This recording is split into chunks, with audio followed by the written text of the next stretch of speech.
నిడదవోలు, ఏలూరు, విజయవాడ నూతన RTC express bus service ను పర్యాటక సాంస్కృతిక సినిమాటోగ్రఫీ శాఖ మంత్రి కందుల దుర్గేష్ కొబ్బరికాయ కొట్టి జెండా ఊపి ప్రారంభించారు. ఈ సందర్భంగా బస్సులో స్థానిక నాయకులతో కలిసి ప్రయాణం చేశారు.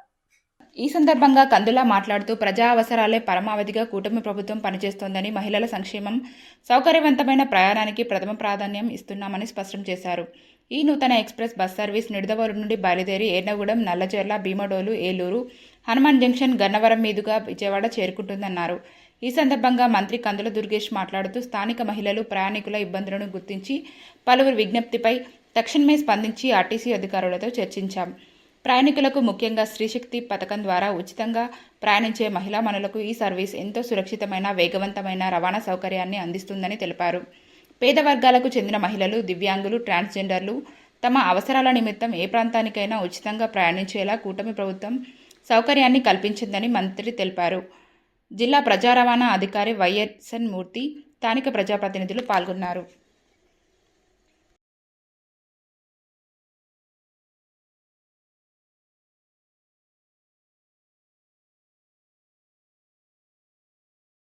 ఒక వరంగా అందించారు.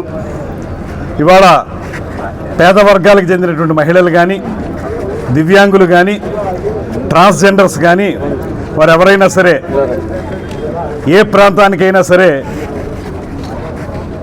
ఒక వ్యాపార నిమిత్తం కానీ, వేడుకల నిమిత్తం కానీ, పిల్లల్ని చూసి రావడానికి, వాళ్ళ యోగక్షేమాలు తెలుసుకోవడానికి, వాళ్ళ స్కూళ్ళ దగ్గరికి వెళ్ళడానికి కానీ పూర్తిగా ఉచితంగా ప్రయాణం చేసేటువంటి మహత్తర అవకాశాన్ని కూటమి ప్రభుత్వం ఈ రాష్ట్రానికి అందించింది. ఇవాళ దానివల్ల మహిళల మొహాల్లో చిరునవ్వు కనపడతా ఉంది. వారందరూ కూడా ఈ స్త్రీశక్తి పథకం గురించి మాట్లాడినప్పుడు ప్రతి ఒక్కరూ కూడా మేము చాలా ఆనందంగా ఉన్నాం, మా పర్యటనలకు అయ్యేటువంటి ఖర్చు చాలా తగ్గింది, ₹1 కూడా ఖర్చు పెట్టక్కర్లేకుండా గమ్యస్థానాలకు మేము చేరగలుగుతున్నాం అనేటువంటి మాట వారు చెప్పి వారందరూ ఆనందపడతా ఉన్నారు. ఆ సందర్భంగా ఇంకా కొన్ని చోట్లకి ఉచిత బస్సులు కావాలనేటువంటి మాట చాలా సందర్భాల్లో చాలామంది మనకి చెప్పడం జరిగింది. ముఖ్యంగా జువల్ రాంబాబు గారు, ఇతర ముఖ్యులు అందరూ చాలామంది చాలాసార్లు నన్ను విశాఖపట్నానికి, విజయవాడకి బస్సులు కావాలి, ఉచిత బస్సులు కావాలనేటువంటి మాట కోరడం జరిగింది. అదేవిధంగా చాలామంది నాకు వాట్సాపుల్లో నేను రెస్పాండ్ అవుతాను కాబట్టి నాకు చాలామంది వాట్సాప్లో కూడా పెట్టి మీరు ఎటువంటి పరిస్థితుల్లో మాకు కొన్ని ఏరియాలకు ఇంకా బస్సులు పెంచాలనేటువంటి మాట చెప్పారు. అయితే ఉన్నటువంటి పరిమితుల్ని దృష్టిలో పెట్టుకుని నేను ఆర్ఎం గారితో రెగ్యులర్గా మాట్లాడుతూ ఉన్నాను.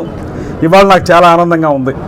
ప్రధానమైనటువంటి ప్రాంతం ఇవాళ మన రాష్ట్రానికి విజయవాడ.